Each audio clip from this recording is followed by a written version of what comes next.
mais on va essayer. Amen. Il y a beaucoup de bonnes choses là-dedans. Je pense que ça va nous être utile en ce début 2025 pour entamer l'année du bon pied. Et avant d'aller dans la parole du Seigneur, je vais demander à un de nos ministres là, la dernière fois, c'est qui avait prié? Ok, Pasteur Luc va prier aujourd'hui. Alléluia. Alléluia. Le Seigneur est bon, n'est-ce pas? Alléluia. Prions le Seigneur tous ensemble. Seigneur, nous te bénissons, Papa, nous te remercions pour ta grâce, ta faveur, ta miséricorde. Papa, nous voici devant toi aujourd'hui, Seigneur, encore une fois, Père, pour notre moment, Seigneur, si merveilleux devant toi. Papa, nous prions Jésus-Christ, Papa, ton serviteur, ton oint, Papa, tu l'as choisi. Papa, il est placé devant nous aujourd'hui, non seulement pour nous prêcher, mais Papa, pour nous enseigner ta parole. Seigneur, nous qui sommes des hommes charnels, naturels, pour que les choses spirituelles aient une folie. Papa, alléluia, aide chacun de nous, Seigneur, aujourd'hui à être réceptif. Permets à chaque cœur, Papa, recevoir ta parole, Seigneur. Et que cette semence tombe dans nos cœurs, produit des fruits, que ces fruits nous conduisent tous, Papa, jusque dans la vie éternelle. Ou encore ton serviteur, Seigneur, parle à travers lui, Seigneur, afin que nos cœurs soient changés, transformés, Papa, pour l'année 2025 et voir ta gloire dans nos vies. C'est avec action de grâce que nous avons prié dans nos cœurs, que tout le monde dise au nom de Jésus. Au nom de Jésus. Et vous pouvez vous asseoir. Nous, alléluia, c'est toujours approprié d'applaudir pour le Seigneur. Toujours. Toujours. Et nous avons commencé à retourner aux choses qui sont fondamentales, aux choses élémentaires. Et nous avions découvert à notre grande surprise que la plupart des choses qui sont essentielles à notre vie, à notre marche de tous les jours, nous les avons appris à l'école maternelle. C'est à l'école maternelle que nous avons appris à ne pas frapper les gens.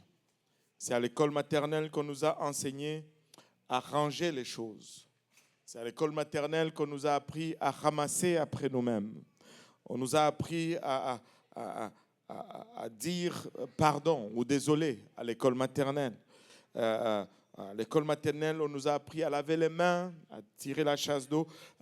Beaucoup de choses que nous faisons aujourd'hui dans notre vie de tous les jours, ce sont des choses que nous avons appris essentiellement à l'école maternelle. Et ce sont des choses qui sont fondamentales.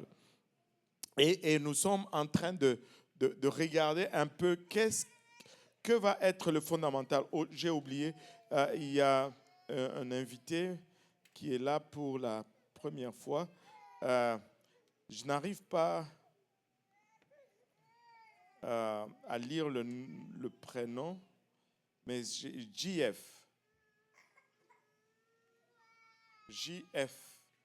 Et je n'arrive pas à lire le nom avant.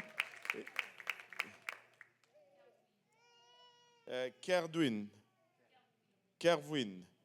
Alléluia. Content de te voir parmi nous. Bienvenue. Amen. Alléluia. Et donc, nous avons commencé à regarder un peu ce qui est fondamental. Ce qui est fondamental. Et vous savez, le dictionnaire Weber, ou bien Webster, pas Weber, Webster définit ce qui est principe fondamental comme étant ce qui est de base, ou ce qui est l'essence, ou ce qui constitue le point de départ, par où on commence. Et nous avions lu un passage qui était dans le livre de Deutéronome le dimanche passé. J'essaie juste de nous remettre un peu là où nous étions dimanche passé. Nous avions lu Deutéronome 30, de 11 à 14, et nous avions lu le verset 19 également. Deutéronome 30, le verset 11 nous dit: « Ce commandement que je prescris aujourd'hui n'est certainement point au-dessus de tes forces et hors de ta portée. il n'est pas dans le ciel pour que tu dises qui montera pour nous au ciel et nous l'ira chercher, qui nous le fera entendre afin que nous le mettions en pratique. Il n'est pas de l'autre côté de la mer pour que tu dises qui passera pour nous de l'autre côté de la mer et nous l'ira chercher, qui nous le fera entendre afin que nous le mettions en pratique. C'est une chose au contraire qui est tout près de toi, dans ta bouche et dans ton cœur, afin que tu la mettes en pratique. En d'autres termes, Dieu est en train de nous dire que ces lois ou ces prescriptions ne sont pas des choses compliquées, ce sont des choses simples. Ce sont, si on regarde à la base, des choses fondamentales. Et essentiellement, on peut dire que lorsqu'on fait bien, on sait et on est conscient. Et lorsqu'on fait mal, on sait et on est confiant.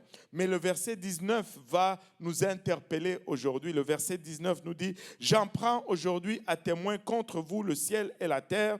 J'ai mis devant toi la vie et la mort, la bénédiction et la malédiction. Choisis la vie afin que tu vives, toi et ta postérité. » En d'autres termes, Dieu nous dit, il nous donne ses commandements, mais il nous laisse le choix de mettre en pratique ce commandement.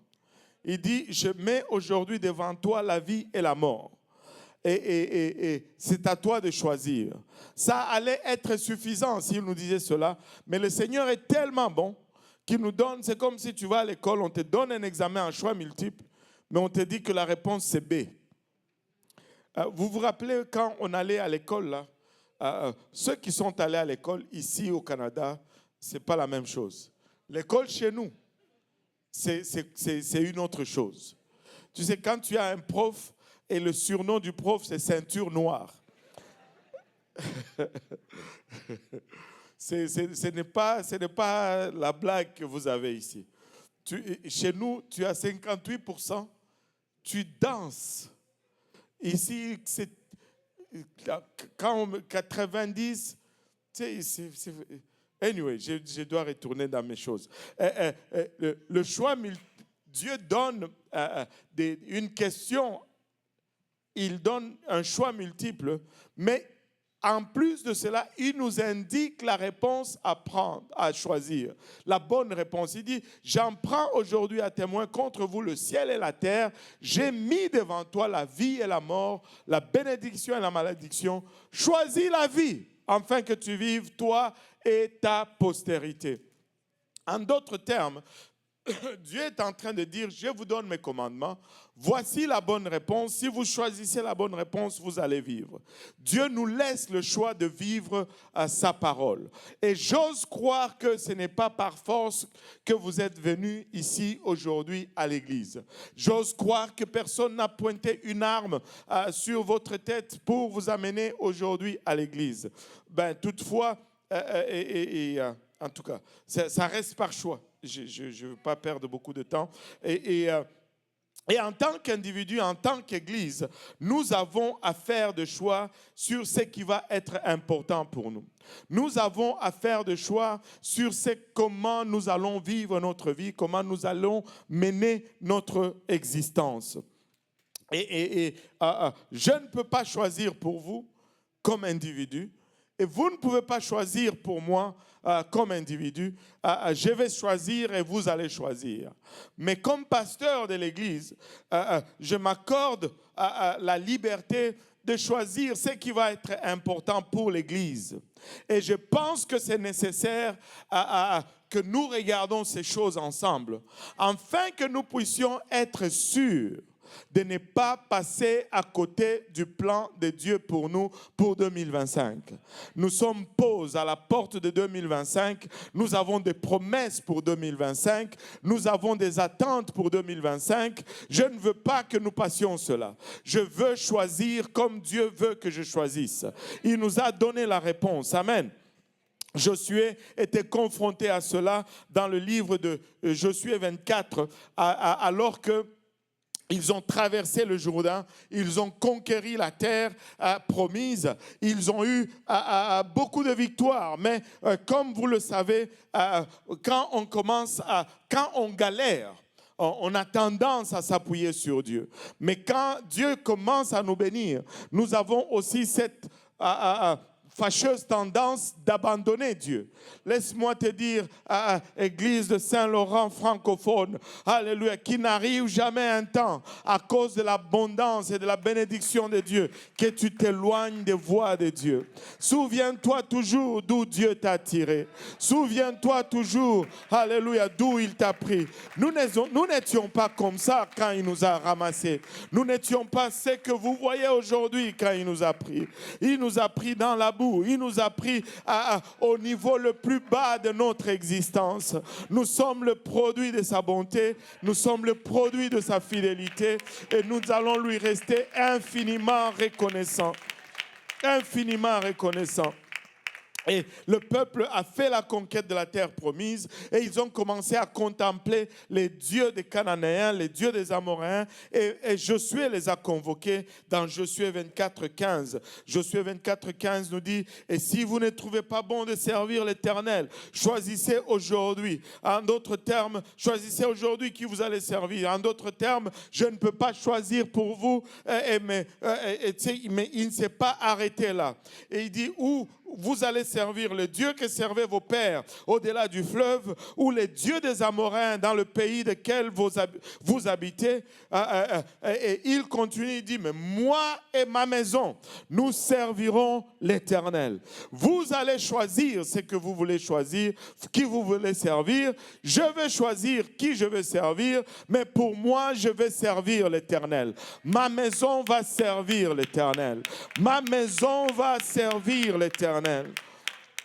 Et nous pouvons regarder dans la parole de Dieu, Dieu nous donne le choix. À tous, Dieu nous donne le choix. Je ne peux contrôler ce que vous faites à ces sujets. Je ne peux contrôler votre choix. Et vous ne pouvez pas contrôler mon choix. Mais voici quelques fondements sur lesquels repose notre foi et notre Église. Nous allons regarder ensemble ce passage, Ephésiens 4, versets 4 à 6.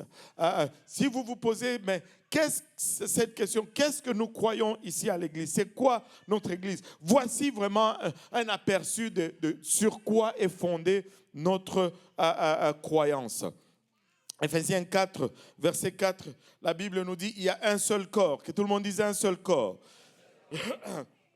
Un seul esprit, que tout le monde dise un seul esprit. Comme aussi vous avez été appelés à une seule espérance. Une seule espérance. Par votre vocation, il y a un seul Seigneur, que tout le monde dise un seul Seigneur. Une seule foi, que tout le monde dise une seule foi. Un seul baptême, que tout le monde dise un seul baptême. Un seul Dieu, que tout le monde dise un seul Dieu. Un seul Dieu est Père de tous, qui est au-dessus de tous et parmi tous et en tous. Et le dimanche passé, nous avions commencé à voir ces points et nous avons commencé à regarder par un seul corps. Et nous allons regarder un seul corps, un seul esprit, une seule espérance, un seul Seigneur et une seule foi, un seul baptême et un seul Dieu. C'est ça notre fondement. C'est ça notre fondement. Amen. Un seul corps. Vous savez, un seul corps nous parle de l'unité ici. Dieu nous appelle à être un. Dieu nous appelle à être unis. Jean chapitre 17, verset 21 nous dit « Afin que tous soient un, comme toi, Père, tu es en moi, et comme je suis en toi, afin que eux aussi soient un en nous, pour que le monde croie que tu m'as envoyé. » Au fond, Dieu nous appelle à être un seul corps. Alléluia. Nous pouvons avoir diversité de nationalités, mais nous sommes un seul corps. Nous pouvons avoir diversité de rang social, mais nous allons demeurer un seul corps. Nous pouvons avoir diversité de culture, de goût ou de préférences, mais nous allons être un seul corps si nous allons fonctionner. Alléluia. Nous n'allons pas nous regarder sur la base de Canadiens, de Ivoiriens, de Camerounais ou de Congolais. Alléluia. Nous allons nous regarder juste sur une seule base, c'est que nous sommes chrétiens. Peu importe d'où Dieu nous a tirés, nous sommes chrétiens. Ça m'est égal d'où tu viens. Ça m'est égal, alléluia, quelle était ta nationalité. Alléluia, c'est passagère. C'est passagère. Lorsque la trompette va sonner, il n'y aura plus de Congolais. Il n'y aura plus de Rwandais. Alléluia, ils sont en guerre, mais c'est leur guerre. Moi, je ne me bats pas pour ce royaume-là. Je me bats pour le royaume, alléluia, qui est de là-haut. S'il y a un Rwandais qui a besoin d'une étude biblique, je vais faire l'étude biblique avec lui. Je vais le baptiser au nom de Jésus.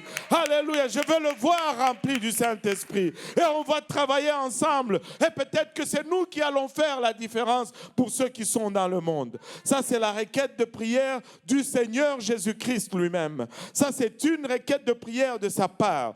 Et celui qui fait la requête de prière ne peut pas répondre à sa propre prière.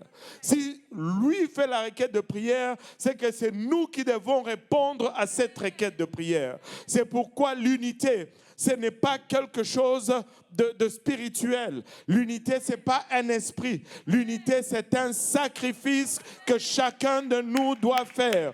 Je dois sortir de ma zone de confort. Je dois, alléluia, compromettre mes préférences pour que nous puissions rester ensemble.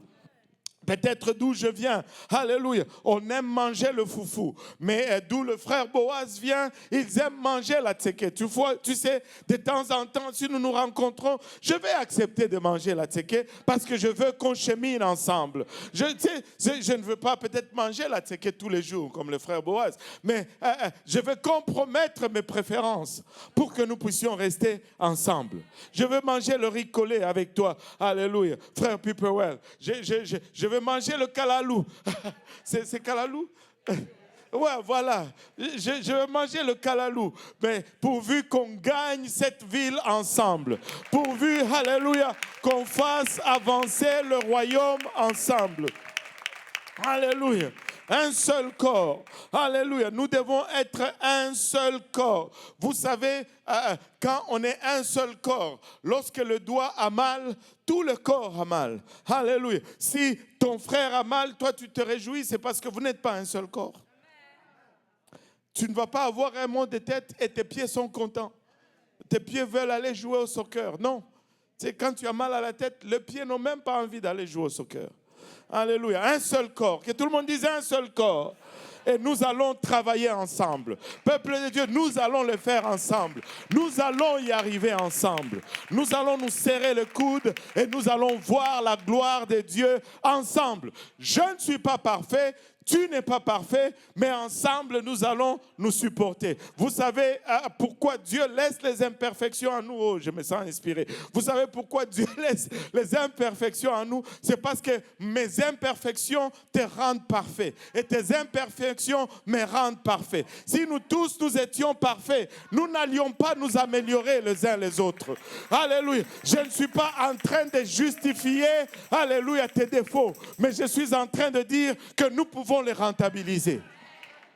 Amen. Nous pouvons les rentabiliser. Alléluia. Je ne suis pas parfait, tu n'es pas parfait, mais restons ensemble. Alléluia. On reste ensemble, un seul corps. Alléluia, un seul corps. Alléluia. Un seul esprit. Que tout le monde dise un seul esprit. Un seul esprit. J'espère que tu as reçu le Saint-Esprit. Écoutez, nous sommes dans une église où nous prions et les gens reçoivent le Saint-Esprit comme c'est écrit dans la Bible. Alléluia. Ils vont le recevoir et ils vont parler en d'autres langues, tout comme les apôtres ont reçu le Saint-Esprit. Nous sommes dans ce genre d'église-là. Et si nous allons être l'église du Seigneur, nous allons être une église unie et nous allons être une église, alléluia, qui prêche, alléluia, la réception du Saint-Esprit avec l'évidence de parler en langue. 1 Corinthiens 12, verset 13 nous dit, nous avons tous, alléluia, tous, que tout le monde dise tous. Ça veut dire que tous nous pouvons avoir ce qui suit là. Nous avons tous en effet été baptisés dans un seul esprit. Il n'y a pas deux esprits, alléluia, un seul esprit pour former quoi? Un seul corps dont nous venons de parler, et que nous soyons juifs, que nous soyons grecs, que nous soyons esclaves ou libres, nous avons tous été abreuvés d'un seul esprit. Écoute, que tu sois éduqué, c'est le même Saint-Esprit que tu as reçu. Que tu ne sois pas éduqué, tu n'as pas fait beaucoup de scolarité, c'est le même Saint-Esprit que tu as reçu. Il n'y a pas un Saint-Esprit pour les Africains, un Saint-Esprit pour les Américains. Non, non, non, non, non. Nous avons reçu le seul esprit. Alléluia. Qu'est-ce que cela veut dire? Cela veut dire que si cet esprit me parle, il va me dire la même chose qu'il est en train de te dire, qu'il est en train de dire à l'autre, qu'il est en train de dire à l'autre, parce que nous avons reçu le même esprit. Amen. Nous avons reçu le même esprit. Je peux avoir un style différent. Écoutez, nous avons tous des styles différents. Il y a des gens qui préfèrent une chose à l'autre. Il y en a qui aiment la cravate. Il y en a qui n'aiment pas la cravate. Il y en a qui... nous avons des qui aiment le rouge, d'autres c'est le bleu. Et nous avons différents goûts, différentes préférences dans le corps. Mais il y a un seul esprit et c'est l'esprit de Dieu. Alléluia. Et tu sais ce que ça veut dire? Ça veut dire tout simplement que je n'ai pas le droit d'imposer, alléluia, mon esprit à l'église. Allô? Il n'y a qu'un seul esprit dans l'église. C'est pourquoi lorsqu'on a une direction, tout le monde suit cette même direction. Parce qu'il n'y a qu'un seul esprit.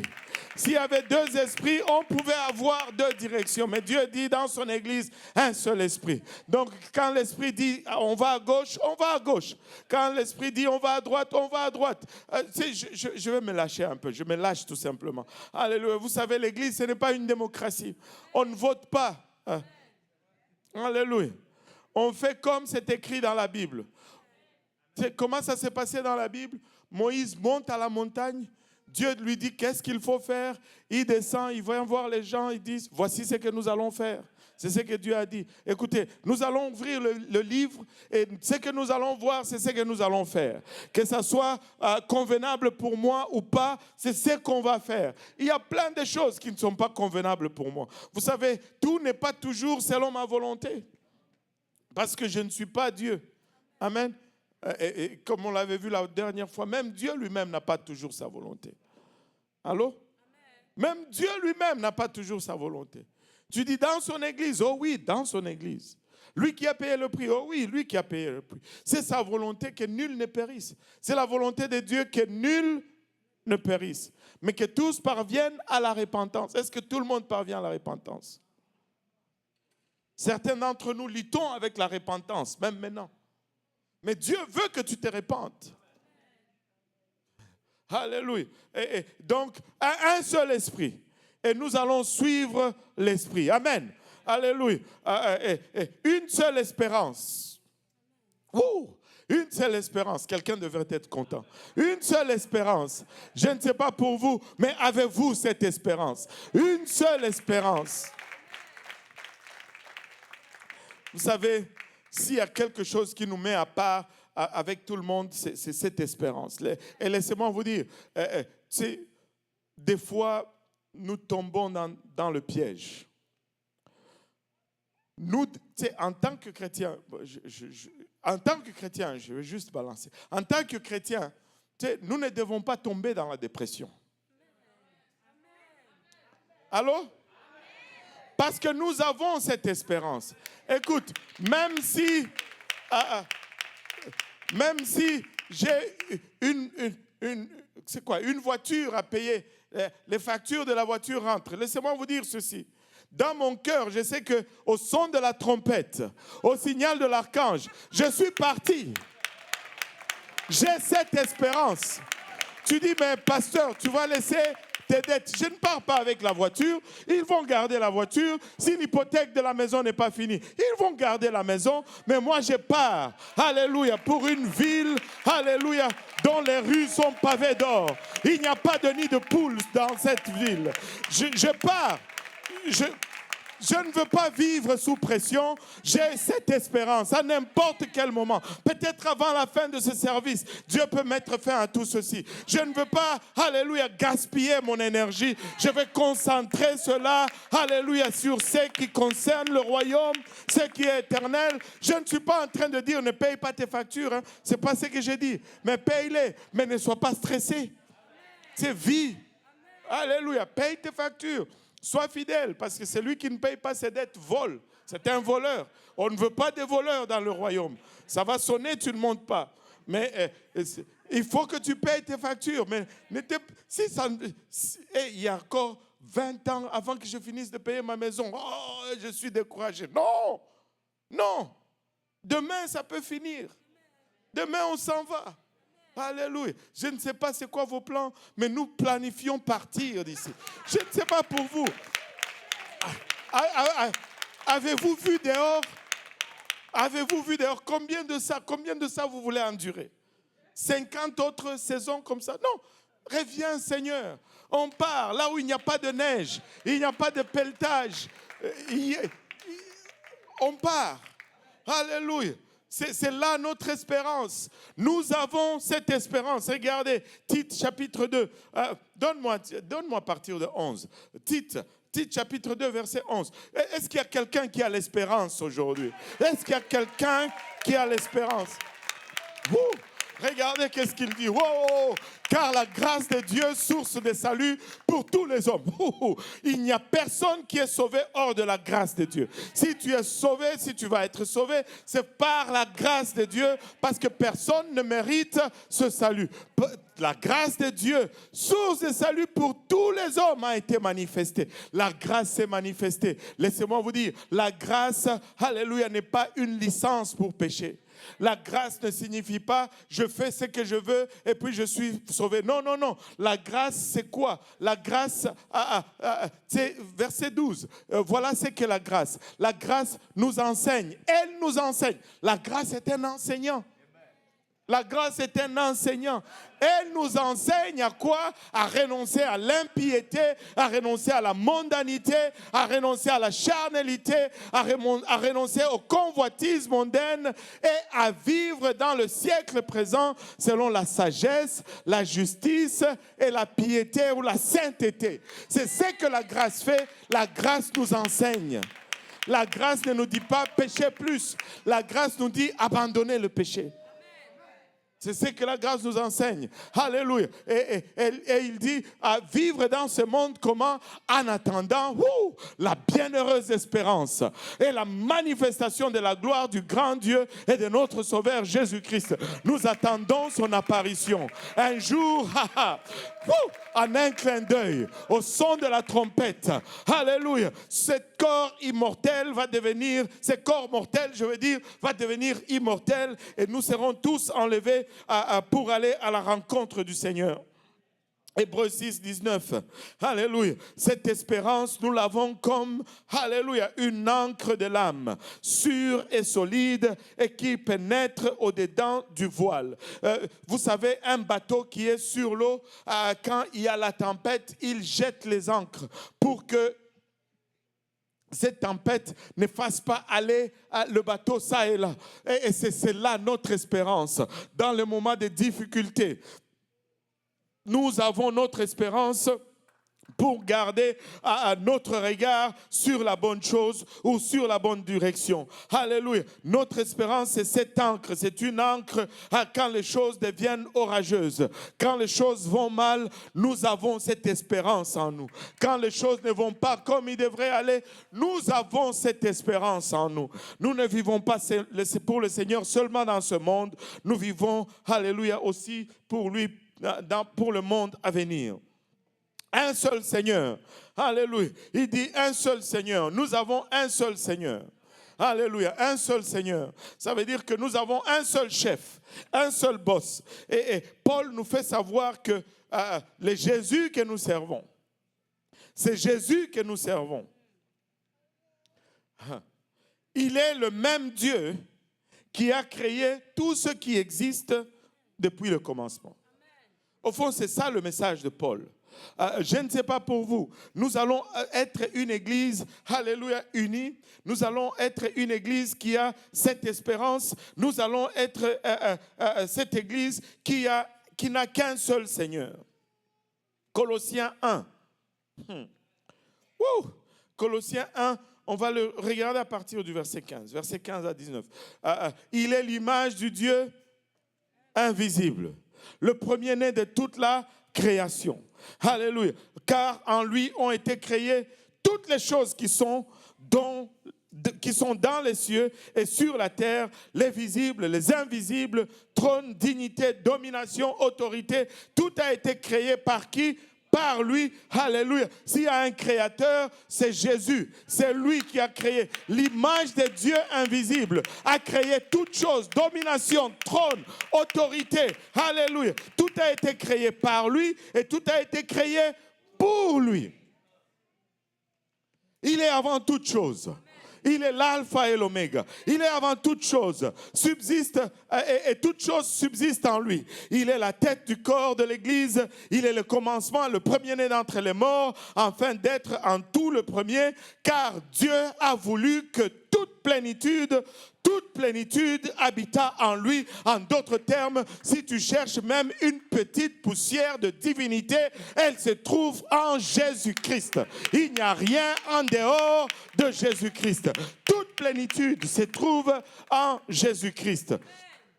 Et à l'Est, j'ai partagé ces messages à l'Est, je leur ai fait cette illustration. Je vais prendre quelqu'un là-bas. Pasteur, qui est plus grand d'entre vous deux? C'est le pasteur Luc? Ok, je veux le plus petit. Enfin, je vais dire en taille. Et il voulait fuir le travail. Vous voyez comment Dieu nous attrape. Ouais. Alléluia, je peux encore sauter. Alléluia. Vous savez, la Bible dit qu'il est l'image du Dieu invisible. Et là, on dit, ben, ouais, il est l'image du Dieu. Il est le Fils de Dieu. C'est un autre. La Bible... Quand la Bible nous donne une description, nous devons étudier la description pour comprendre le message qu'elle veut nous donner. Maintenant, qui va être l'image? Bon, toi, tu vas être l'image. Parce que moi, je dois être la substance, parce que là, moi, je sais où on veut aller. C'est correct? Pour un temps, tu vas être... alléluia. Il va être l'image, moi, je vais être la substance. Si on a bien lu, la substance, c'est Dieu. Amen. Et l'image, c'est Jésus. Quand même, tu es Jésus, quand même, c'est pas moindre. Alléluia. Mettons que tu as dans ta tête que c'est deux. Ok, les deux sont là. L'image et la substance. Et là, tu sais, tu vois l'image qui pointe vers Dieu. Il dit, mon Père. Non, c'est ça. Mon Père. On va faire comme miroir. Amen. Lui, c'est l'image. Si je dis, je pointe vers l'image, si la substance pointe vers l'image, il dit mon fils, mais l'image pointe vers le Père, il dit mon Père. Amen. Si l'image fait ça, enfin la substance fait ça, si la substance fait ça, si la substance fait ça, je ne sais pas si vous voyez là. Jésus pointe toujours vers le Père. Et le Père pointe toujours vers Jésus. Mais c'est pour que nous ayons la bonne direction. Parce que tu ne veux pas embrasser l'image, tu veux embrasser la substance. Si la substance se disait, c'est moi, ben on allait embrasser l'image. Mais la substance pointe toujours mon Père. Et le Père dit toujours, mon fils. Ainsi, nous savons où aller lorsque nous les cherchons.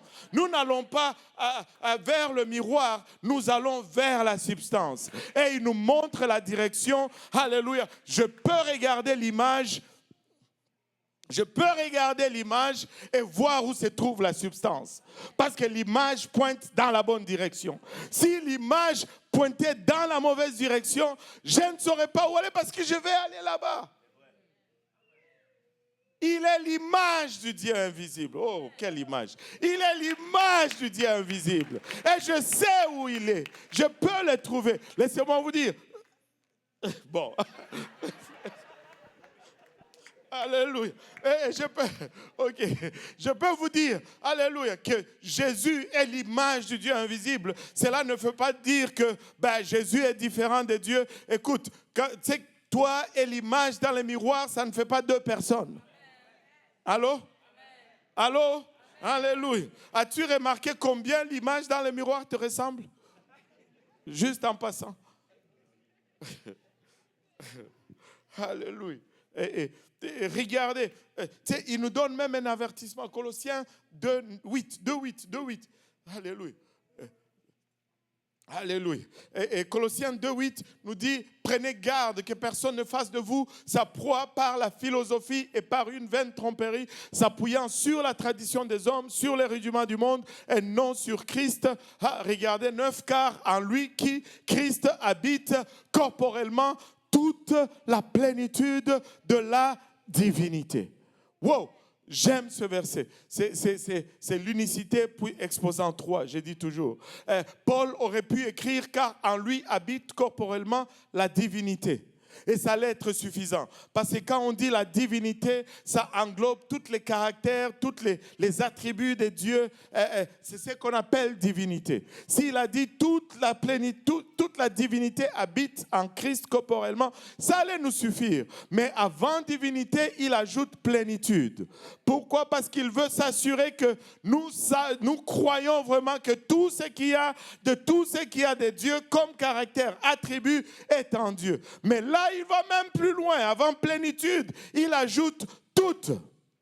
C'est comme s'il dit, car en lui habite corporellement tout ce qu'il y a, de tout ce qu'il y a, de tout ce qu'il y a de Dieu. Nous sommes une église qui enseigne que Jésus est le seul Seigneur et qu'il n'y a pas de différence entre Dieu et Jésus. Jésus, c'est Dieu manifesté dans la chair.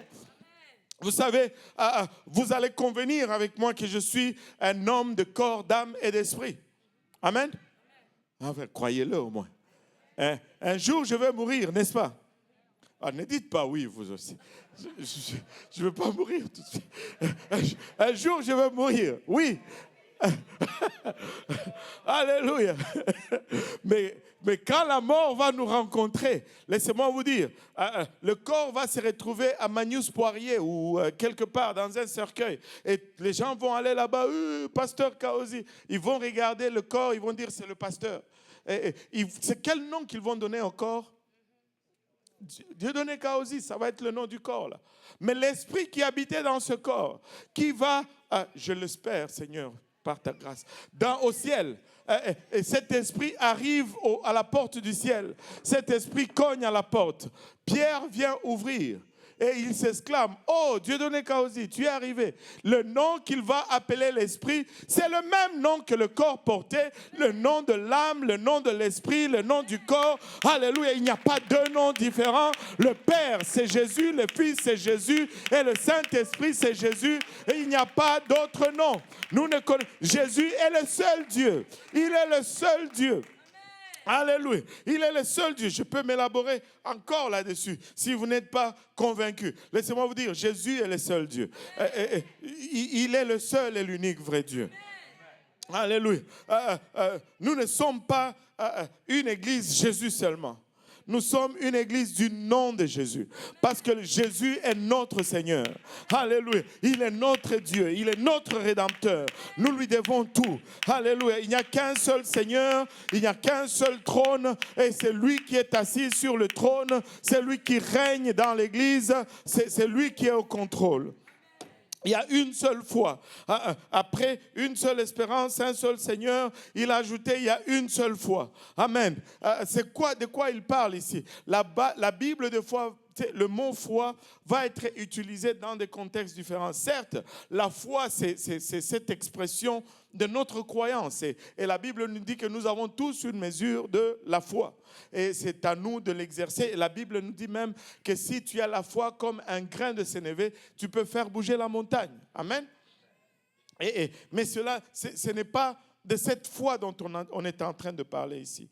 Il ne s'agit pas seulement d'indiquer nos croyances individuelles. Mais la Bible appelle aussi l'ensemble des vérités auxquelles nous croyons comme étant la foi. L'ensemble des vérités ou l'ensemble des doctrines sur le Seigneur Jésus-Christ, on appelle cela la foi. Par exemple, dans Galates 1, 23, Paul a prêché la foi qu'il avait autrefois combattue. Ce n'est pas qu'il a combattu les croyances individuelles des gens, mais il combattait ce que ces gens-là enseignaient comme corps de doctrine. Amen. Il a lutté contre la doctrine. 1 Timothée 2, plutôt 1 Timothée 1:2. Timothée était le fils de Paul dans la foi. C'est dans l'enseignement. Il était le fils de Paul par la doctrine ou par l'ensemble d'enseignements. 1 Timothée 4:1, tu peux t'éloigner de la foi. Tu peux t'égarer loin de la foi. 1 Timothée 5:8, on peut renier la foi. Ce n'est pas renier cette capacité de croire. Tu ne peux pas renier cette capacité de croire. Enfin, lorsque tu renies Dieu, tu n'es pas en train de renier cette capacité de croire. Tu es tout simplement en train d'exercer cette capacité de croire dans une autre direction. C'est pourquoi même l'athéisme, c'est la foi. Ça prend la foi pour croire qu'il n'y a pas de Dieu. Allô? Fou.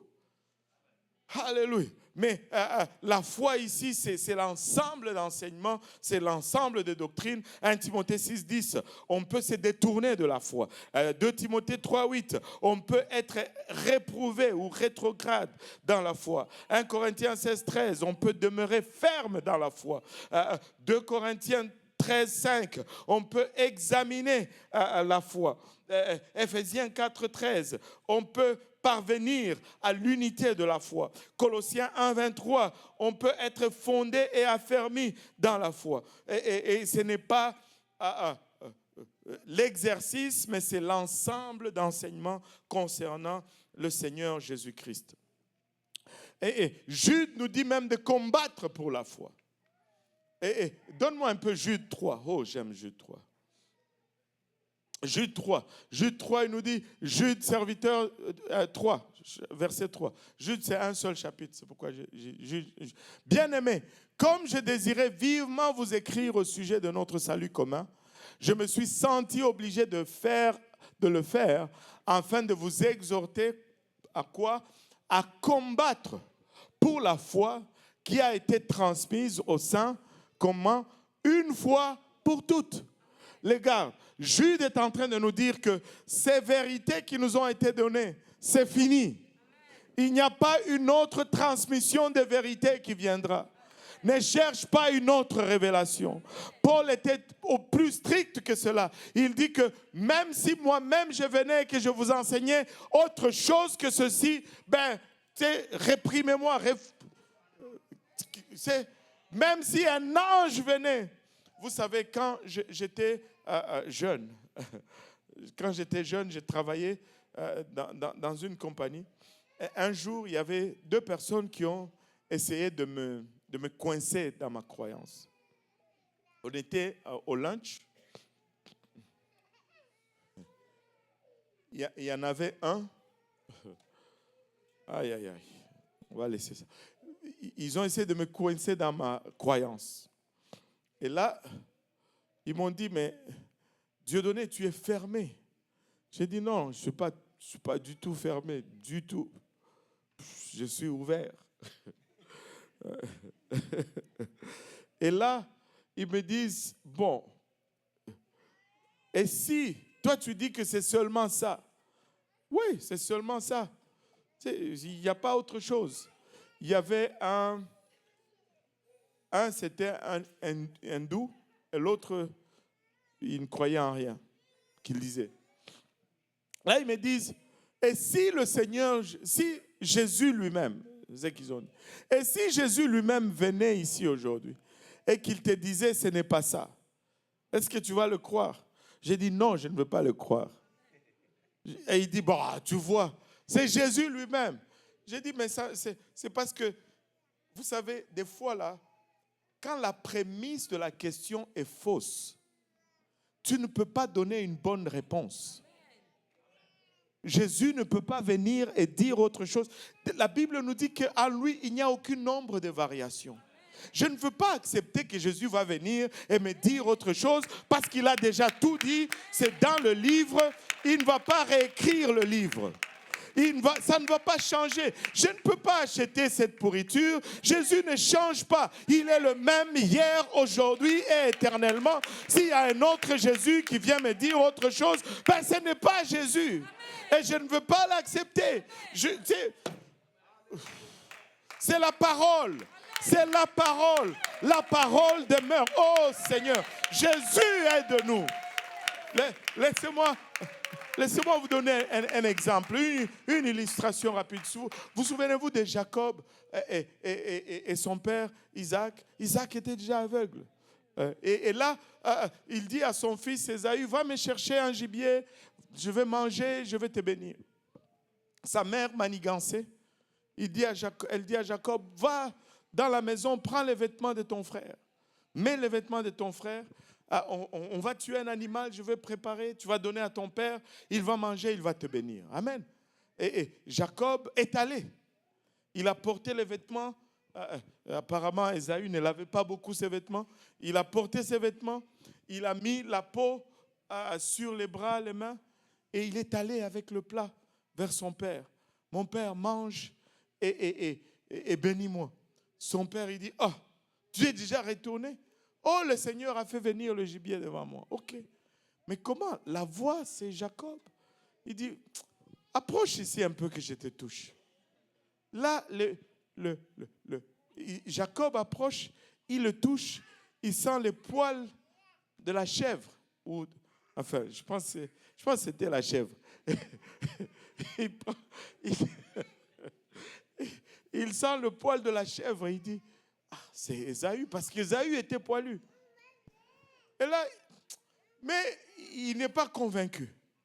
Il dit, approche ici que je t'embrasse. Il embrasse, mais quand il embrasse, il le renifle pour sentir, parce que Jacob était quelqu'un qui passait tout ses temps à la maison, tout le temps dans la douche, il mettait souvent du déodorant. Mais Ésaü passait plus de temps dans la brousse à chasser, et lui, il sentait la forêt, la transpiration et les animaux. Et là, Jacob, plutôt, Isaac, il le renifle et il sent, ce que je sens. Des fois, nous sentons les choses. Des fois, nous ressentons. Mais laisse-moi te dire, ce que tu ressens peut te tromper. Des fois, nous touchons des choses. C'est palpable, c'est réel. Mais même le réel peut te tromper. Mais il y a une seule chose qui ne l'a pas trompé, c'était la voix.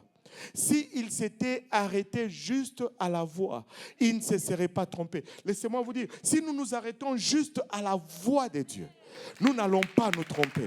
La parole est établie, la parole est certaine. Si nous nous prenons ça comme notre guide, nous n'allons pas être à côté. Ça m'est égal ce que je ressens. Alléluia, il faut que ça matche avec ça. Ça m'est égal ce que je vois. Si ce n'est pas là-dedans, ce n'est pas ça. Ce n'est pas ça. Alléluia, alléluia. C'est important ce que nous croyons, et ce que nous croyons doit être dicté par la parole de Dieu. Alléluia. Tout le monde ne va pas au ciel, frères et sœurs. Ce n'est pas la méchanceté, ce n'est pas moi qui détermine qui va au ciel ou qui ne va pas au ciel. Si quelqu'un me disait tu ne vas pas au ciel, c'est comme, je vais vous donner un exemple. Non, pas celui-là. Je vais donner un autre. Je ne veux pas exposer personne. Tu sais, si aujourd'hui, c'est très simple. Si aujourd'hui le frère Pupewel venait me dire, oh, pasteur Kausi, tu ne vas pas rentrer dans ta maison aujourd'hui. Je vais dire, ben, frère Pupewel, j'ai la clé de ma maison. C'est pas moi qui décide, c'est pas toi qui décide. Ça ne va pas m'affecter. Je ne vais pas m'arrêter là, me fâcher. Non, j'ai la clé, je vais chez moi, j'ouvre, j'entre. Si quelqu'un me dit, tu ne vas pas au ciel, ça ne me dérange pas. Il n'a aucun pouvoir, ni décisionnel. Tu sais, si quelqu'un, là tu dis à quelqu'un, ben, tu ne vas pas au ciel, il se fâche. Il n'est pas sûr. Il n'est pas sûr qui a la clé. Si je n'ai pas la clé, c'est que je te dis, va faire quoi? Tu te fâches? Tu n'es pas sûr. Tu peux, écoute, mais nous disons, si tu n'es pas baptisé au nom de Jésus, tu ne vas pas aller au ciel. Ce n'est pas parce que nous n'avons pas c'est pas parce que nous avons la clé, mais c'est parce que c'est ce que la Bible dit. En d'autres termes, on est en train de te dire, il faut que tu te conformes à la parole pour aller au ciel. Je n'ai pas le pouvoir, tu n'as pas le pouvoir, mais une chose que j'ai, c'est la responsabilité de déclarer le plein conseil de Dieu. Maintenant, si tu n'es pas d'accord, c'est ton choix.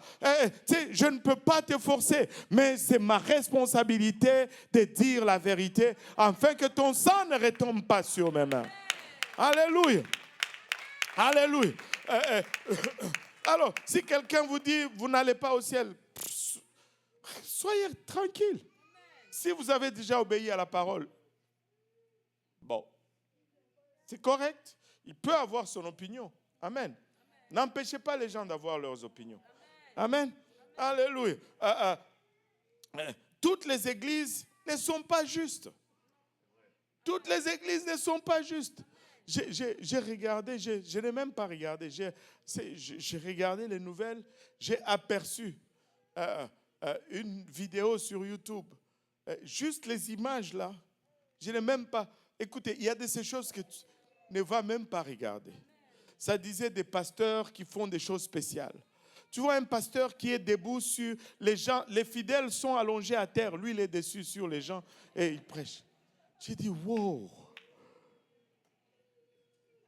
Et les gens vont là-bas quand même. J'ai dit, mais je n'ai pas le temps à passer avec ça là. Et anyway. Après une seule fois, un seul baptême. Alléluia. Un seul baptême. Qu'est-ce que ça veut dire un seul baptême? Alléluia. Premièrement, ça veut dire qu'il n'y a qu'une seule façon de faire le baptême. Amen. Et que le baptême n'est pas optionnel. Paul le cite ici dans ce qui caractérise l'Église. Au fait, le baptême n'est pas optionnel. Il n'existe pas dans la Bible des chrétiens qui n'ont pas été baptisés. Ça n'existe pas. Ce n'est qu'en 2025 que tu peux voir quelqu'un qui dit « Je suis chrétien », mais il n'est pas baptisé. Comment est-ce que tu peux être soldat dans l'armée canadienne si tu n'es pas enrôlé? Même quand tu t'enrôles, tu ne deviens pas automatiquement soldat. Il faut que tu fasses le camp de formation. Allô? Ce n'est pas parce que mon père est chrétien que je suis chrétien. Ce n'est pas parce que ma mère va à l'église. Je parlais avec quelqu'un une fois dans ce travail où on avait essayé de me coincer. Il y avait un des superviseurs qui m'a dit un jour, tu sais, tu peux me voir comme ça, mais ma mère va beaucoup à l'église. Hein. J'ai dit, ouais, c'est bon, mais il faut que tu commences à l'accompagner de temps en temps. Parce que sinon, ça ne va pas être bon pour toi. Amen. Tu dois, tu sais, il y a des choses, tu n'es pas chrétien juste parce que... Non. Alléluia. Regardez Jean chapitre 3, verset 5. Jean chapitre 3, verset 5, ça c'est le Seigneur qui parle à Nicodème. Et après une conversation, vers la fin de leur conversation, le Seigneur lui dit, Jésus répondit, en vérité, je te le dis, si un homme ne naît d'eau, qui est le baptême d'eau, et d'esprit, qui est le baptême du Saint-Esprit, il ne peut entrer dans le royaume de Dieu. Ça, c'est Jésus qui dit. Tu ne peux pas rentrer dans le royaume si tu n'es pas né d'eau. Oh, pasteur, tu dis que les gens ne vont pas... Non, ce n'est pas moi qui le dis. C'est Dieu qui le dit. Je n'ai aucune autorité, mais j'ai juste une responsabilité. La Bible dit qu'il n'y a qu'un seul baptême. Et qu'est-ce que cela veut dire? Cela veut dire tout simplement qu'il n'y a qu'une seule bonne façon d'être baptisé. Il n'y a pas deux façons d'être baptisé. Les gens vont être baptisés au nom du Père et du Fils et du Saint-Esprit et ils vont dire, il n'y a qu'un seul baptême, je ne peux pas être rebaptisé. C'est justement parce qu'il y a un seul baptême que nous insistons que ça doit être fait de la bonne façon parce qu'il n'y a pas deux façons d'être baptisé. Deux caractéristiques dans le baptême. Premièrement, c'est la mode ou comment on baptise. On doit être baptisé par immersion. Alléluia. Nous devons être immergés dans l'eau. C'est pourquoi nous avons une piscine ici. C'est une piscine pour baptiser les gens. Certains d'entre vous ne l'ont pas remarqué, mais ici, ah oui, on a eu un baptême, tout le monde l'a vu ce matin. Un baptême, tu dois être immergé, tu dois être plongé dans l'eau. Tu dis, mais pourquoi est-ce que je dois être plongé dans l'eau? C'est juste un symbole. Laisse-moi te dire, c'est parce que c'est un symbole que ça compte. Le symbole a toujours une fonction. Et si tu ne respectes pas la fonction du symbole, l'opération ne va pas fonctionner. Si j'écrivais 2 plus 2, et toi tu écris égal, j'écris 2 plus 2 égale, et si toi tu écris 0, c'est ce que je vais te coller, 0. Parce que tu n'as pas respecté le symbole. Amen. Pour que l'opération soit juste, il faut que tu respectes le symbole. Les gens disent c'est un symbole, mais ça ne diminue en rien. Le symbole doit être respecté parce que le symbole nous donne le sens de l'opération. Alléluia. Parce que, pourquoi est-ce que je dois être baptisé par immersion? Premièrement, parce que Jésus a été baptisé par immersion. Je ne sais pas pour vous, mais moi, je veux être baptisé comme Jésus a été baptisé. Je ne veux pas être baptisé comme Constantin a été baptisé. Je veux être baptisé comme Jésus a été baptisé. Amen. Alléluia. Deuxièmement, pourquoi est-ce que je dois être baptisé par immersion? Parce que tous les baptêmes dans la Bible ont été faits par immersion. Allô? Regardez, il faut faire attention aux films que vous regardez là. Encore une fois, sur le même YouTube, en tout cas, je devais abandonner YouTube. Sur le même YouTube, je suis tombé sur un truc, le film de La vie de Paul. Je me dis, ça au moins c'est positif. Je vais regarder un peu sur Paul. Ça va m'instruire en m'amusant, tu vois. Là, je commence à regarder. Au tout début, Paul est en train de se faire baptiser par Ananias. Ils sont en arrière quasiment d'une maison où en tout cas, c'était la nuit, quelque chose comme ça, il y a des bougies. Et là, Paul est debout dans un bassinet et Ananias prend un espèce de gobelet et il verse, frère Paul, je te baptise au nom du Père. Et j'ai fait pause d'élite. Je ne peux pas aller loin. Ça ne s'est pas passé comme ça. Des fois, on laisse les films nous influencer. Non. C'est pas le film, c'est la Bible.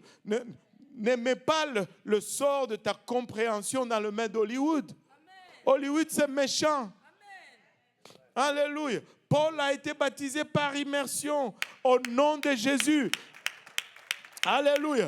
Alléluia. Quand Ananias est arrivé vers lui, il a dit, mais que tardes-tu? Lève-toi et sois baptisé et lavé de tes péchés en invoquant le nom du Seigneur Jésus. Acte 22, 16, si vous voulez la référence. Alléluia. Pourquoi est-ce que je dois être baptisé par immersion? Parce que précisément, c'est ce que le mot baptême signifie. Le mot baptême vient du grec baptizo, qui signifie plonger, tremper ou immerger. Quand ils ont commencé à traduire la Bible, la pratique était déjà corrompue. Et quand ils sont arrivés au mot baptême, au baptizo, je devrais dire, mettons qu'ils arrivent dans Acte 2:38, et ils commencent à traduire. Oh non, répentez-vous. Non, que chacun de vous soit baptisé. Non, que chacun de vous soit baptisé. Que chacun de vous soit immergé. Non, on ne peut pas écrire immergé. Si on écrit immergé ici, tout le monde va voir qu'on ne fait pas ce que la parole demande. Alors, pour camoufler cela, on n'a pas traduit le mot baptizo. On a juste inventé ou créé un mot. On va dire baptême. On va dire baptême. On va appeler ça comme ça. Comme ça, on camoufle la réalité. Mais baptizo signifie tremper. Ça devait être traduit par répentez-vous et que chacun de vous soit trempé ou chacun de vous soit immergé ou chacun de vous soit plongé au nom de Jésus-Christ pour le pardon de vos péchés. Pourquoi est-ce que je dois être baptisé au nom de Jésus-Christ? Parce que c'est Pourquoi est-ce que je dois être plutôt baptisé par immersion? Parce que c'est la meilleure représentation de l'ensevelissement de Jésus-Christ. Quand Jésus-Christ a été enseveli, il n'y avait pas une partie de son corps qui est restée hors de la tombe. Et quand moi je vais être enseveli, je ne veux pas qu'une partie de mon corps soit hors de la tombe. Je dois être plongé, immergé complètement. Amen. Alléluia. Deuxième volet ou deuxième caractéristique du baptême, c'est la formule. Nous devons être baptisés au nom de Jésus. Le nom de Jésus doit être prononcé dans le baptême. Alléluia. Tout le baptême, pourquoi est-ce que je dois être baptisé au nom de Jésus? Tout d'abord, tous les baptêmes dans le livre des Actes des Apôtres ont été effectués au nom de Jésus. Alléluia. Le jour de la Pentecôte, Acte 2, 38, Pierre leur dit, répentez-vous et que chacun de vous soit baptisé au nom de Jésus pour le pardon de vos péchés. Et vous recevrez, au nom de Jésus-Christ, je devais dire, pour le pardon de vos péchés, et vous recevrez le don du Saint-Esprit. Maintenant, il y a des gens qui disent, pasteur, tu vois, ça dit au nom de Jésus-Christ. Moi, je veux que tu me rebaptises au nom de Jésus-Christ. Christ, ce n'est pas un nom.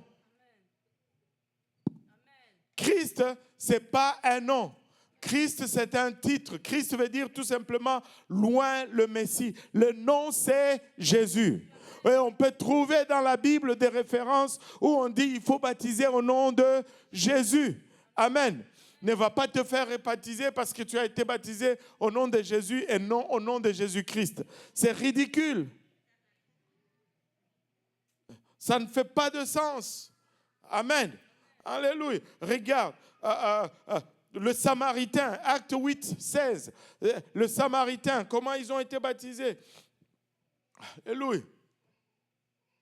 Car il n'était encore descendu sur eux, sur aucun d'eux, parlant du Saint-Esprit. Ils avaient seulement été baptisés au nom du Seigneur Jésus. Le nom, c'est Jésus. Et tu dois être baptisé au nom de Jésus. Parce que la Bible dit qu'au nom de Jésus, tout genou fléchit. La Bible nous dit qu'au nom de Jésus, tout péché est enlevé. Les Samaritains ont été baptisés au nom de Jésus. La maison de Corneille a été baptisée au nom de Jésus. Acte 10, 48.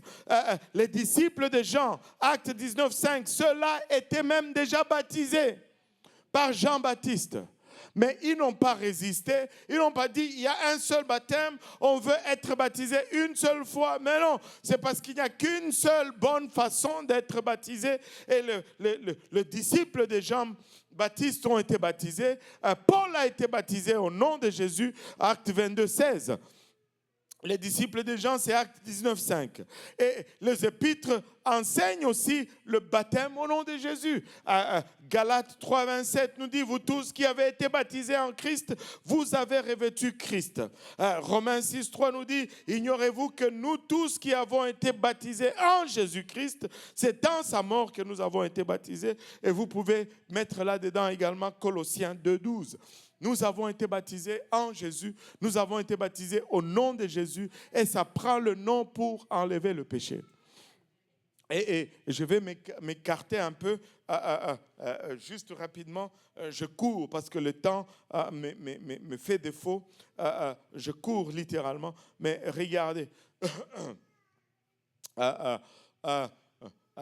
Matthieu ouf, j'ai un blanc de mémoire. Matthieu 28, 19. C'est ça? Ou c'est l'inverse? Voilà. Allez, faites de toutes les nations des disciples, les baptisant au nom du Père, du Fils et du Saint-Esprit. Et tu me dis, mais pasteur, voilà, c'est écrit là, noir sur rouge, on va dire. C'est écrit noir sur rouge. Baptisé au nom du Père et du Fils et du Saint-Esprit. Mais permets-moi de porter à ton attention ceci. Il dit, allez, faites de toutes les nations des disciples. Là, c'est un commandement qu'il est en train de donner. Personne n'est en train de se faire baptiser là. On est au moins d'accord là-dessus? Amen. Personne ne s'est fait baptiser. On ne peut pas compter cela comme un baptême qui est fait. Amen. Et c'est important. Amen. Et il donne un commandement. Il dit, allez, faites de toutes les nations des disciples, le baptisant en nom, singulier ou pluriel. Donc, vérifie dans ta Bible. Peut-être que c'est lui qui a fait une faute de frappe là-bas. Singulier ou pluriel? Singulier. Alléluia. Qu'est-ce que ça veut dire? J'allais poser la question, mais je vous épargne cela. Souvent, je pose cette question, combien de noms y a-t-il dans ce verset? Certains vont me dire 3, certains vont me dire 1. Non, les deux réponses sont fausses. Il n'y a pas de nom. C'est 0. Père, ce n'est pas un nom. Si j'appelle Père, il y a plusieurs qui vont s'élever ici. Fils, ce n'est pas un nom. Si j'appelle Fils, il y a plusieurs qui vont s'élever ici. Saint-Esprit, ce n'est pas un nom non plus. Mais il est en train de dire, allez chercher le nom du Père, allez chercher le nom du Fils, allez chercher le nom du Saint-Esprit et utilisez ce nom-là pour baptiser. Mais, alléluia, si le nom est au singulier, la première indication, c'est que Père, Fils et Saint-Esprit partagent un seul nom. Amen. Alléluia. Logique? Alléluia. Père, Fils et Saint-Esprit partagent le même nom parce qu'il dit nom au singulier. Maintenant, je peux rendre la question facile et dire, c'est quoi le nom du Fils? Il y a un peu plus de conviction là. Vous êtes des pentecôtistes ou là? C'est quoi le nom du Fils? Et ça devait nous suffire parce qu'il dit un seul nom. Allô?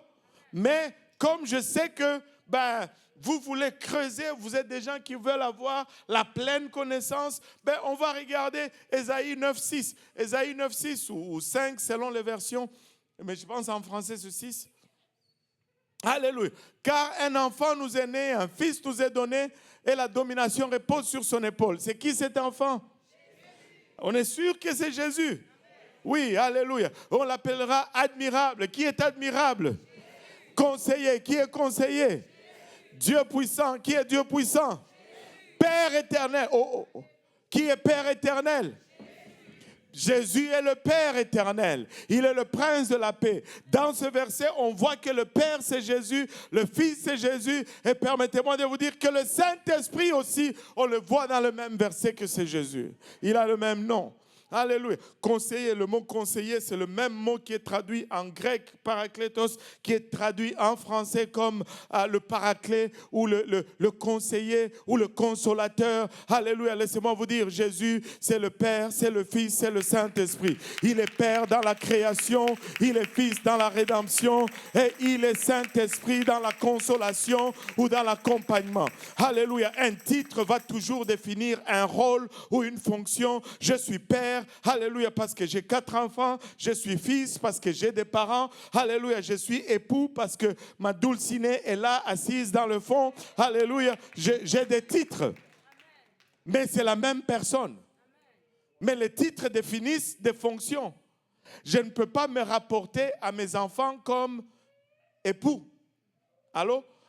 Le titre va définir c'est quoi le rapport que j'ai avec mes enfants. Le titre du Père définit le rapport qu'on a avec lui. Le titre de Fils définit le rapport qu'on a avec lui. Le titre de Saint-Esprit définit le rapport qu'on a avec lui. Mais on a de rapport avec le seul et l'unique vrai Dieu. Alléluia. Il n'est pas 2, il n'est pas 3. Il n'y a qu'un seul esprit qui est saint. Et cet esprit, c'est Dieu. Et quand on dit Saint-Esprit, on met juste tous les attributs primaires de Dieu ensemble. Dieu est esprit physiquement et il est saint moralement. Ce sont là les deux attributs, alléluia, c'est fondamentaux ou fondamental encore? Fondamentaux? On m'a toujours corrigé là-dessus. C'est fondamentaux? Ok, c'est fondamentaux. Alléluia. Voilà, ce sont deux attributs fondamentaux de Dieu. Premièrement, il est esprit. C'est sa nature primaire. Et ça va définir les autres attributs physiques. Deuxièmement, moralement, il est saint. Et ça va définir tous les autres attributs moraux. C'est moral ou moraux? Hein? Moraux. Ça ne sonne pas bien, moraux. Ok, tous les attributs moraux. Alléluia. Maintenant, tu sais, Dieu est d'abord saint. Ça, c'est un autre mensonge qu'on nous raconte ici. Dieu est amour, Dieu est amour, Dieu est amour. Oui, Dieu est amour. Mais avant d'être amour, c'est un attribut moral. C'est un. Et avant d'être amour, il est saint. Sa sainteté dirige son amour. C'est pourquoi il n'aime pas le péché. Ça, c'est un autre mensonge dangereux. On dit Dieu aime le pécheur, mais il n'aime pas le péché. Regarde, si tu restes pécheur, tu vas voir que Dieu va te détruire à la fin. Allô? Dieu aime ceux qui se repentent de leur péché, ceux qui délaissent le péché. Mais si tu demeures dans le péché, tu seras détruit à la fin. Il nous donne une opportunité de nous repentir de nos péchés. Mais nous ne pouvons pas demeurer dans le péché et puis espérer toujours être récipiendaire de l'amour de Dieu. Dieu punit les méchants. Alléluia. Dieu détruit les méchants. Tu ne veux pas être méchant. Allô? Alléluia. Oh là là. Bon. On était encore où? Je dois être baptisé au nom de Jésus-Christ. Amen. Et parce que le baptême au nom de Jésus enlève mes péchés. Au fond, Jésus, c'est le seul nom qui est donné par lequel nous puissions être sauvés. Regardez, Philippiens 2. Ouh. Je vais vous donner ça comme référence. Je vais juste gagner du temps. Philippiens 2, 9, 11. Et lisons Actes 4, 12. Il n'y a de salut en aucun autre, car il n'y a sous le ciel aucun autre nom qui ait été donné parmi les hommes par lesquels nous devions être sauvés. Il n'y a que le nom de Jésus qui puisse enlever le péché.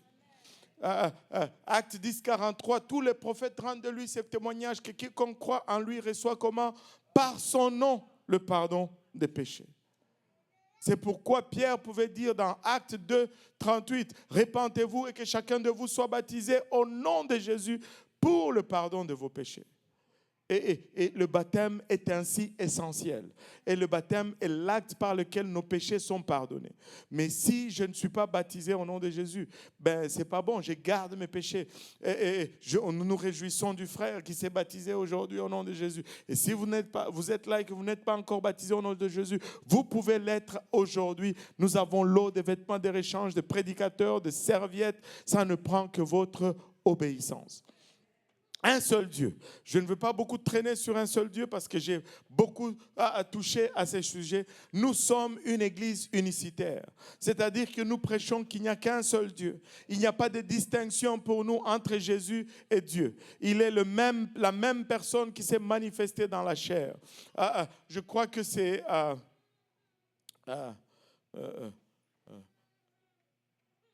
Est-ce que c'est 1 Timothée 3,16? Donne-moi un peu 1 Timothée 3,16. Ou c'est 2 Timothée 3,16. Voilà, 1 Timothée 3,16. Oh, le Seigneur est avec moi aujourd'hui. Alléluia. Et tu sais, tu n'as même pas la bonne version. Tu n'as pas Osterval là ou quelque chose.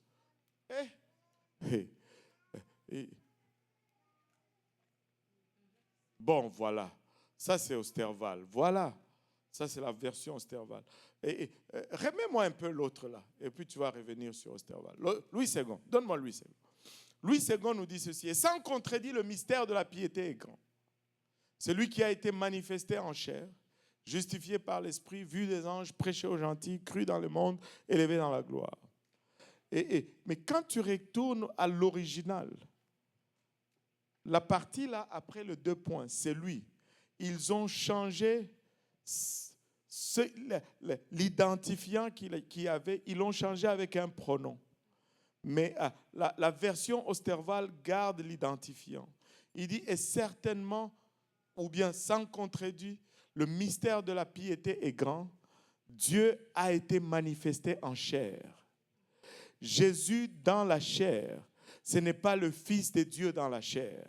C'est Dieu dans la chair. En fait, il y a un autre nom du Seigneur Jésus que nous ignorons très souvent. Il s'appelle Emmanuel. Il s'appelle Emmanuel, ce qui signifie Dieu avec nous, Dieu parmi nous. Ce n'est pas le Fils de Dieu parmi nous, c'est Dieu parmi nous, Dieu avec nous. Jésus est Dieu manifesté dans la chair. Jésus, ce n'est pas le Fils, ce n'est pas un esprit fils. C'est Dieu manifesté dans la chair. Le Fils auquel on fait référence, c'est la chair. La chair est fils parce que la chair est née. La chair est fils parce que la chair est morte à la croix. Mais l'esprit qui habitait dans cette chair, la plénitude de l'esprit qui habitait dans cette chair, c'est l'esprit qui a tout créé dès le commencement. Il y a un autre verset, oh là là, je vais m'égarer, Ésaïe 43, 10. Donne-moi Ésaïe 43, 10. Tu peux retourner dans 8 secondes, ce n'est pas grave. Ésaïe 43, 10. Ésaïe 43, 10. Vite, vite, vite, vite. Le temps court contre nous. Ésaïe 43, 10. Alléluia. Oh Seigneur. Et il est coincé sur Timothée là. C'est dans l'Ancien Testament, Ésaïe 43. Voilà, Ésaïe 43, 10. Il dit, vous êtes mes témoins, dit l'Éternel. Vous êtes mon serviteur que j'ai choisi. Et le serviteur ici, c'est qui? Comment? Dites plus fort. C'est ça. Le serviteur, c'est Jésus. Et il dit, vous êtes mes témoins, dit l'Éternel. Vous êtes mon serviteur que j'ai choisi, afin que vous le sachiez. Il veut que nous sachions quelque chose, afin que vous me croyiez. Il veut que nous croyions à quelque chose, afin que vous compreniez. Écoutez, s'il insiste avec 3 aspects de connaissance ici, c'est parce qu'il perçoit qu'il peut y avoir matière à confusion. Allô? Il dit, croyez-le, sachez-le et comprenez-le que c'est moi. Mais ça ne fait pas de sens vraiment la phrase là. Vous savez, vous devez me croire, vous devez comprendre, vous et mon serviteur que j'ai choisi là, vous devez comprendre que c'est moi. Mais c'est toi quoi? C'est toi qui? C'est toi, ça fait, qu'est-ce qu'on doit comprendre? Au fond, il est en train de dire, croyez et comprenez et sachez que ces serviteurs que j'ai choisis, c'est moi-même. Le serviteur, c'est moi. Moi et le serviteur, nous sommes un. Et tu dis, mais pasteur, c'est un peu tiré l'élastique au bout. Oh non, non, je ne tire même pas. Je commence tout simplement. Regardez ce qui suit. Il dit, avant moi, il n'a point été formé de Dieu et après moi, il n'y en aura point. Parce qu'il savait que quand il va venir dans la chair, on va le regarder comme un commun des mortels, comme un homme ordinaire. Mais quand il va commencer à faire, alléluia, ce qu'il est appelé à faire, quand il va commencer à dire, va, tes péchés sont pardonnés. Oh, toi, je sais, alléluia, je t'ai vu, je sais ce que tu pensais. Et on va commencer à dire, oh, mais il est Dieu parce qu'il fait ces choses, parce qu'il a pris toutes les prérogatives de la divinité et il les a exercées. Savez-vous quoi? Quand il marchait sur les rues de Galilée ou de Capernaum, il disait, je suis la lumière du monde. Avant qu'Abraham ne fût, alléluia, je suis. Il n'a pas dit j'étais, il a dit je suis, parce qu'il s'est rapporté au je suis de l'Ancien Testament dans le livre d'Exode. Et quand ils ont entendu cela, ils ont compris ce que les théologiens aujourd'hui échouent de comprendre. Laissez-moi vous dire, les pharisiens, alléluia, et les sadducéens l'ont compris. Quand il a dit avant qu'Abraham ne fût, je suis, alléluia, ils ont pris des pierres pour le lapider parce qu'ils ont réalisé qu'il a dit qu'il était Dieu. Alléluia. Ce n'est pas Jésus n'a pas été crucifié parce qu'il a fait un crime ou il leur a demandé pour quel péché que vous me condamnez. Non, nous ne te condamnons pas pour un péché. Nous te condamnons parce que toi qui es un homme, tu t'es fait Dieu. S'il s'est fait Dieu, c'est parce qu'il est Dieu.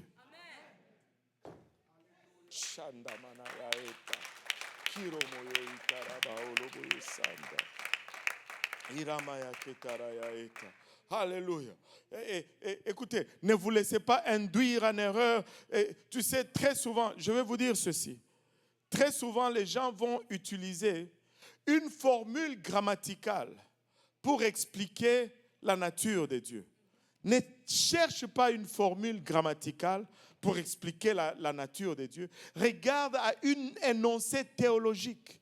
Il dit, écoute, ô Israël, l'Éternel, notre Dieu, est un seul. C'est une énoncé théologique. Tu ne peux pas le mettre dans le même balance avec une formule grammaticale. Moi et mon père, ça c'est une formule grammaticale. Ce n'est pas une déclaration, ce n'est pas une énoncé théologique.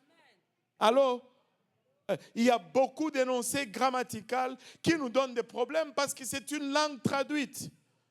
Alors, alléluia. Mais la nature de Dieu est claire. Remets-moi là, Ésaïe 43, 10. Je n'ai pas fini avec. Alléluia.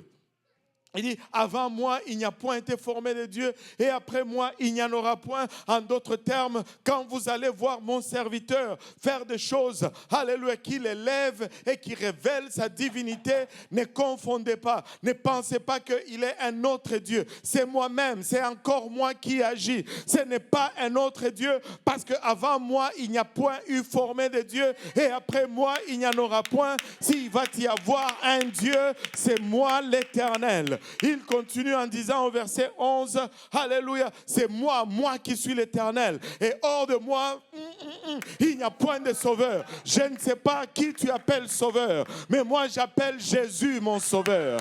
Alléluia. Et s'il va être sauveur, il va être ce Dieu-là.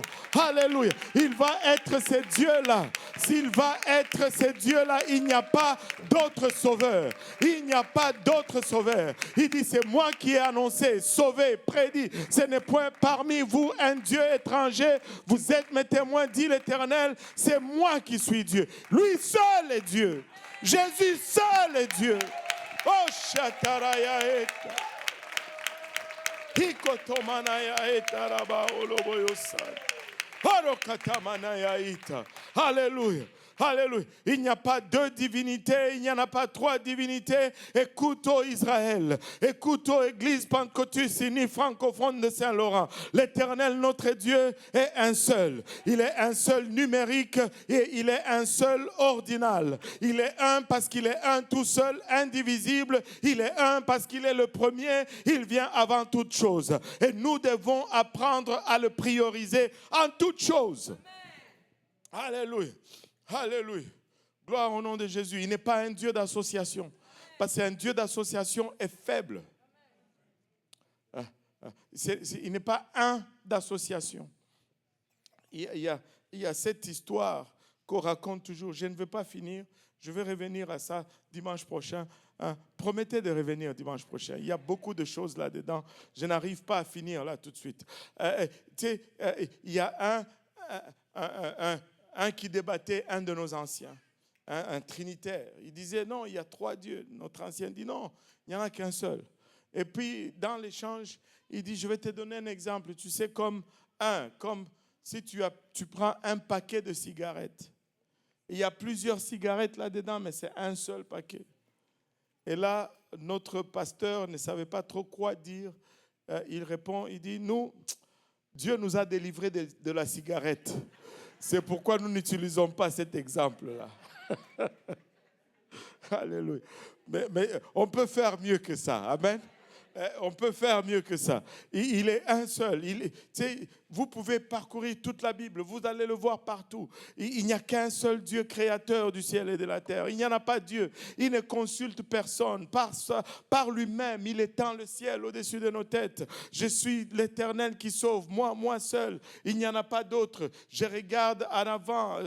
Il n'y en a pas. Il est le seul vrai Dieu. Alléluia. Il est le seul vrai Dieu. Maintenant, alléluia.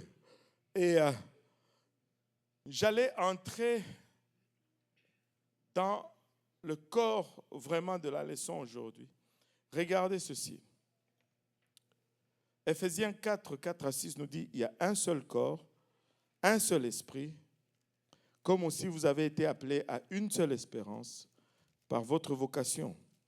Il y a un seul Seigneur, une seule foi, un seul baptême. Un seul Dieu est Père de tous. Même là-dedans, on voit l'unicité. Un seul Dieu est Père de tous. Ce Père-là, qui est au-dessus de tous et parmi tous.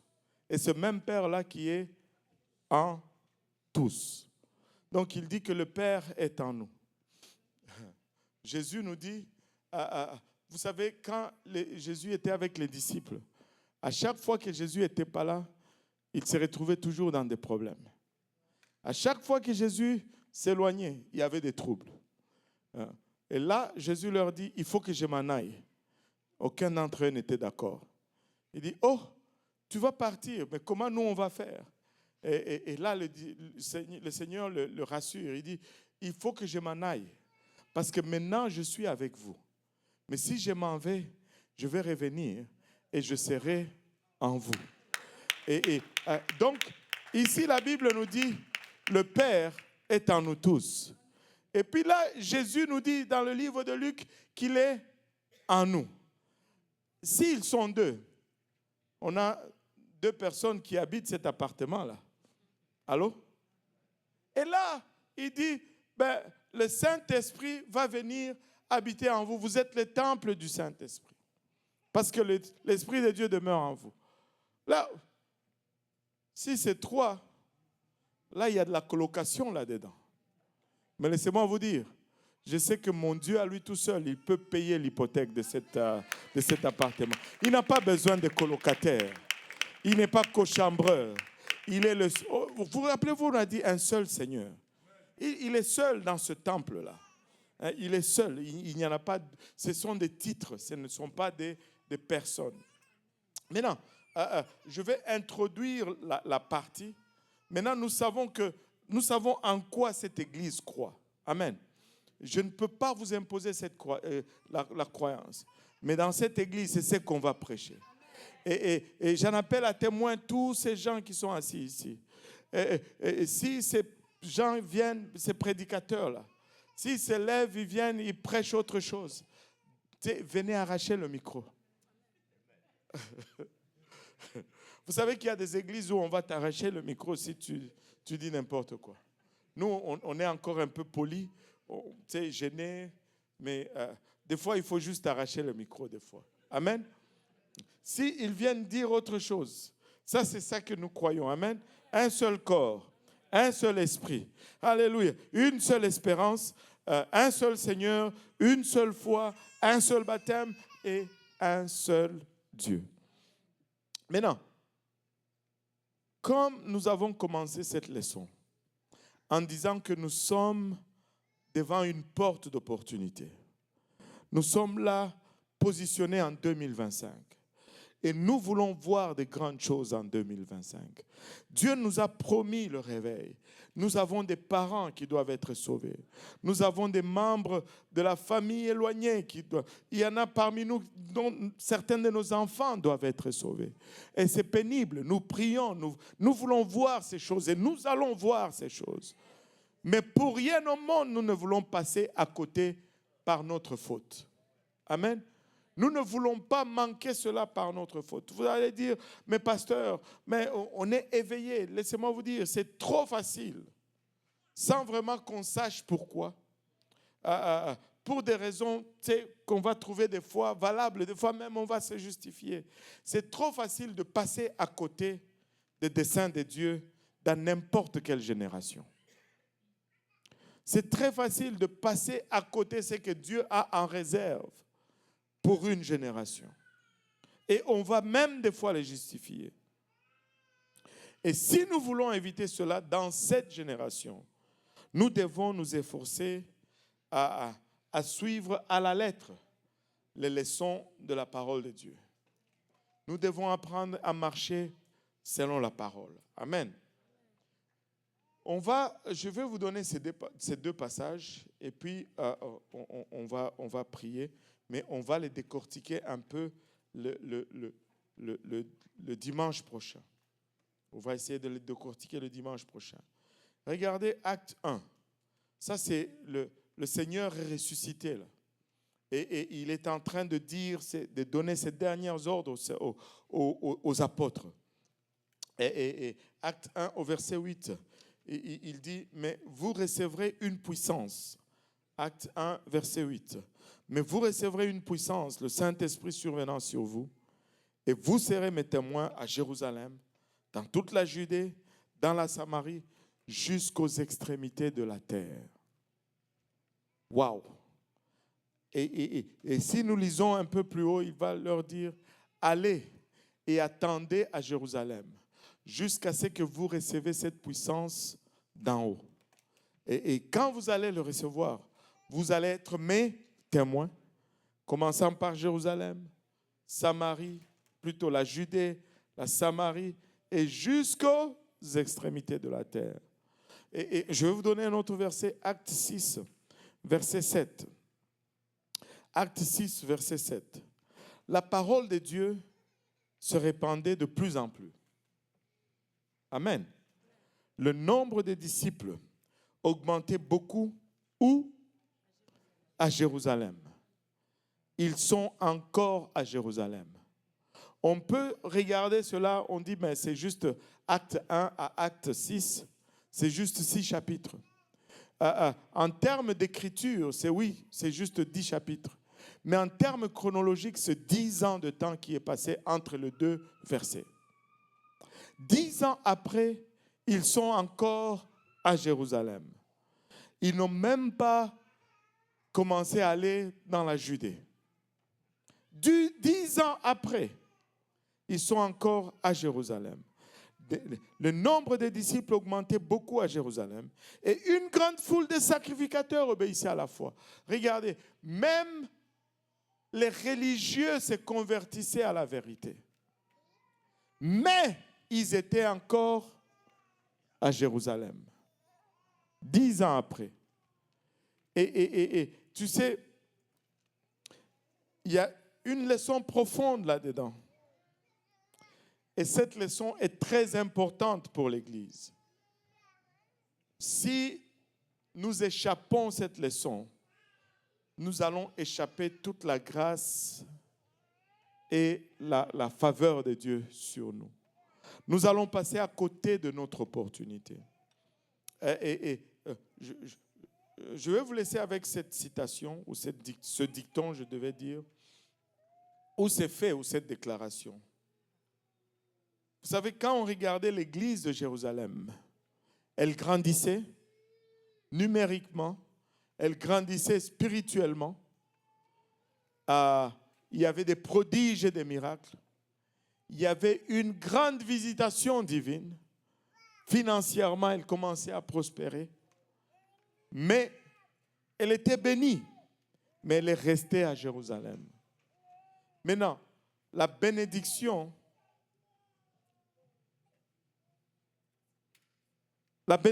n'est jamais un signe certain de la faveur de Dieu. Amen. La bénédiction n'est pas un signe certain de la faveur de Dieu. L'obéissance à la parole de Dieu est le seul moyen de lui être agréable. Tu sais, nous nous trompons toujours parce que nous le voyons à l'envers. Nous pensons que la bénédiction de Dieu est le reflet de son opinion sur nous. Non, la bénédiction de Dieu n'est pas déterminée par notre bonté. La bénédiction de Dieu est déterminée par sa bonté. Parce qu'il est bon, il fait. Mais cela ne signifie pas du tout que nous lui sommes agréables. Amen. Mais nous voulons lui être obéissants si nous allons lui être agréables. On peut être béni, mais être loin de la volonté de Dieu. Et nous ne voulons pas que ça nous arrive. Amen. Alléluia. Si nous pouvons nous lever tous ensemble et nous allons regarder la semaine prochaine, c'était quoi le problème avec l'église de Jérusalem? Et nous ne voulons pas répliquer ce problème. Alléluia. Nous ne voulons pas répliquer ce problème. Et pour aujourd'hui, est-ce que il nous reste encore 7 minutes? 7 minutes, je sais que ce n'est pas beaucoup, mais je ne veux pas que ce jour où la conviction qu'on ressent en ces lieux passe inaperçue. Je veux capitaliser sur cette conviction. Est-ce qu'on peut venir à l'avant juste cimenter cette conviction. Vous dites, ah, mais pasteur, qu'est-ce que ça signifie? C'est juste symbolique. Oh, il y a quelqu'un qui vient être baptisé. Alléluia, amen, gloire à Dieu. Alléluia. Et si vous êtes là et que vous n'êtes pas encore baptisé, vous pouvez l'être aujourd'hui. Nous avons l'eau, nous avons des vêtements de réchange et tout le nécessaire. Mais est-ce qu'on peut venir à l'avant? Les hommes à ma gauche, les dames à ma droite. On va venir, on va se dire, Seigneur, je veux capitaliser sur cela. Je veux, papa, que ça soit gravé dans mon esprit, Seigneur. Alléluia, alléluia, que ces choses sont claires et certaines. Un seul Dieu, une seule foi, un seul baptême, un seul corps, un seul Seigneur, une seule espérance, papa. Mais je ne veux pas juste m'arrêter à cela. Alléluia. C'est bon si c'est là, alléluia, mais s'accomplit en moi. Mais je ne veux pas commettre aussi l'erreur de Jérusalem. Je viens juste en ce moment, alléluia, ouvrir mon cœur et que cette conviction que je ressente à ces lieux, papa, me marque, cimente mon cœur. Alléluia. Comme un geste de foi, venez à l'avant, ne soyez pas intimidés. C'est juste un geste de foi, un geste de foi. Je crois dans ce qui a été dit. Et je vais le cimenter, je vais le sceller en moi. Si on peut lever les bras pour un moment dans les airs, si on peut juste parler au Seigneur, Seigneur, aide-moi, alléluia, à choisir la bonne part. Aide-moi, Seigneur Jésus-Christ, à faire le bon choix. Aide-moi à choisir la vie, papa. Aide-moi, papa, à cimenter ma connaissance de qui tu es. Quelqu'un doit lui ouvrir le cœur aujourd'hui. Quelqu'un doit lui ouvrir le cœur aujourd'hui. Quelqu'un doit sceller, alléluia, une espèce d'alliance avec lui. Quelqu'un doit signer un traité avec lui aujourd'hui. Oh papa, je viens m'engager à choisir de la bonne façon. Alléluia. Alléluia. Si c'est lui à ma gauche et à ma droite, choisis autre chose, papa, mais moi et ma maison, nous te servirons, Seigneur. Papa, nous voulons marcher en unité comme Église. Nous voulons, papa, serrer nos coudes, mettre nos préférences de côté, papa. Kiromoyo itaraba oloboyo sanda. Keremaya itaraba oloboyo sataraba kilamaya et. Imanaya etara keleya etaraba oloboyo sanda. Korimaya itaraba oloboyo sanda. Oh oui, Seigneur. Papa, marque-moi aujourd'hui. Je veux faire de ma marche, papa, une priorité, Seigneur. Papa, je veux faire de mon service vis-à-vis de toi une priorité aujourd'hui, ô Éternel.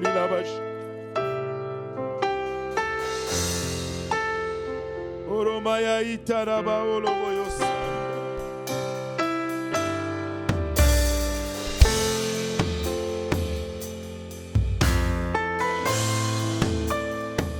Oro katamana ya itaraba.